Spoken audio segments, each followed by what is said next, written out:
Ye said he is terminating his deal with the retailer for failing to meet obligations in the agreement, including product distribution and opening Yeezy Gap stores. Joining us now to discuss, we've got a surprise guest for you, is Ye himself.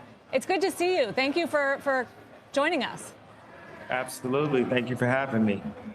So talk to us about what happened here. Why are you terminating this deal with Gap? Well, it was always a dream of mine to be at the Gap and to bring the best product possible to the masses. And I always talk to them about doing products for $20, like the best product in the world, designed at the same level of the top fashion houses in the world at $20 for the people. And so we went through 3 years, and obviously there's always like struggles and back and forth when you're trying to build something new and integrate teams. So we designed an entire collection, and I wasn't able to set the actual price that I wanted for this collection, and then they actually took one of the shirts and sold it for $19.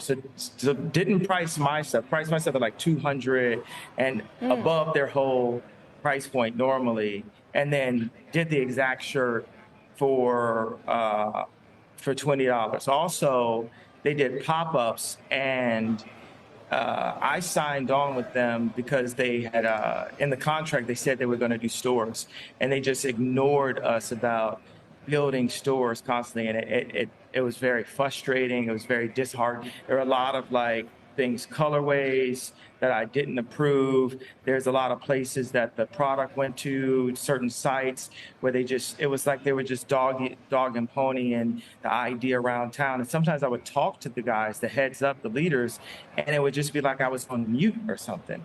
A king can't live in someone else's castle. A king has to make his own castle. Okay, so let's talk about the Gap and Kanye West and how this relationship came to an abrupt end. It's crazy, it's wild, it's hilarious, and let's just keep it a buck. I looked at this actual contract and it's wild. They had a 10-year contract. I'm going to go ahead right now at this point and shift most of the blame over to the Gap, because who in the hell who's the attorney or the person who sat in the room and thought, let's enter into a 10-year contract with Kanye West? That's crazy. That's like a team signing Antonio Brown to a 5-year contract with 3 years of the salary fully guaranteed.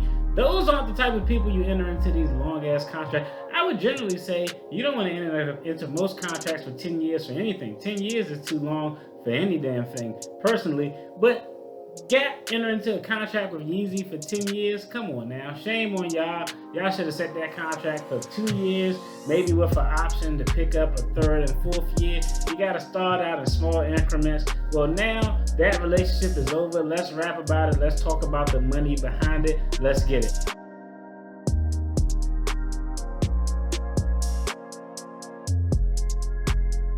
Yo, what's good? I'm Marcus. You're the channel, The Debt Free Dad, where we are talking finances, money takes, money topics, current events, and letting y'all know what we got going on in the household of the Debt Free Dad. A licensed attorney, but not legal advice, not financial advice. I'm just giving my opinion and takes on topics. And like I said before, keeping y'all posted on the moves we making as we are on our journey to become first generation millionaires.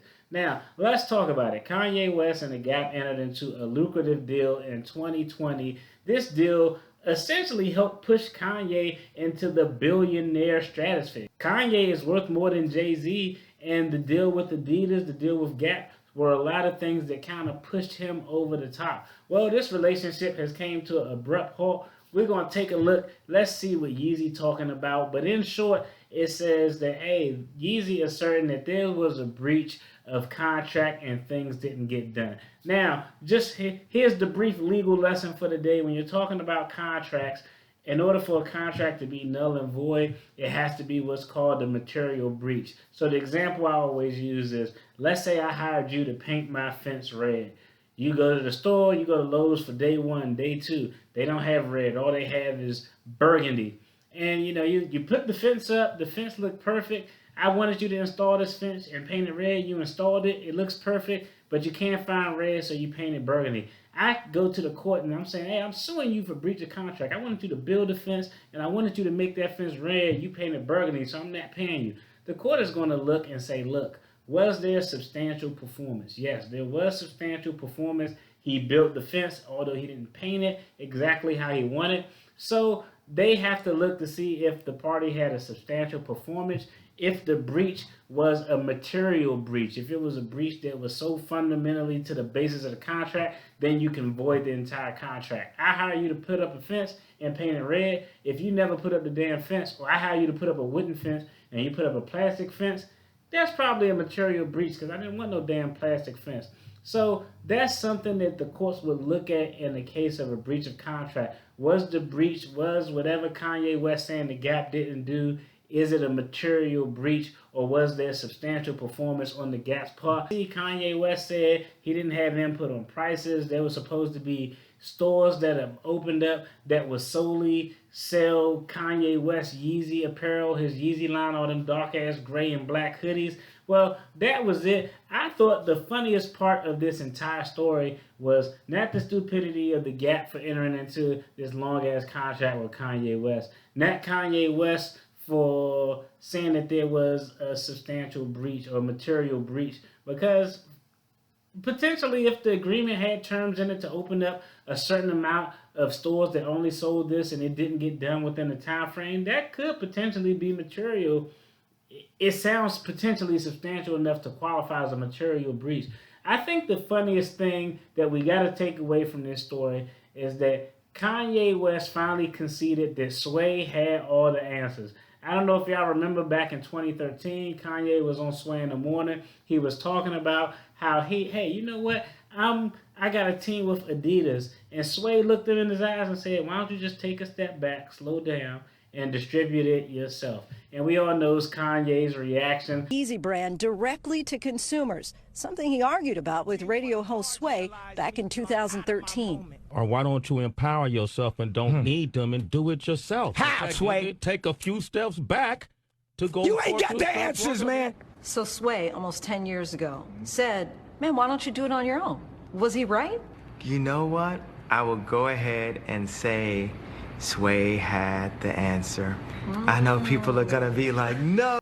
But now you see Ye is saying, hey, Sway had all the answers. So I think that's dope. He need to get back on Sway in the Morning so they can do that collaboration again, and he can give Sway an apology, because Sway was trying to put him on game almost a decade ago.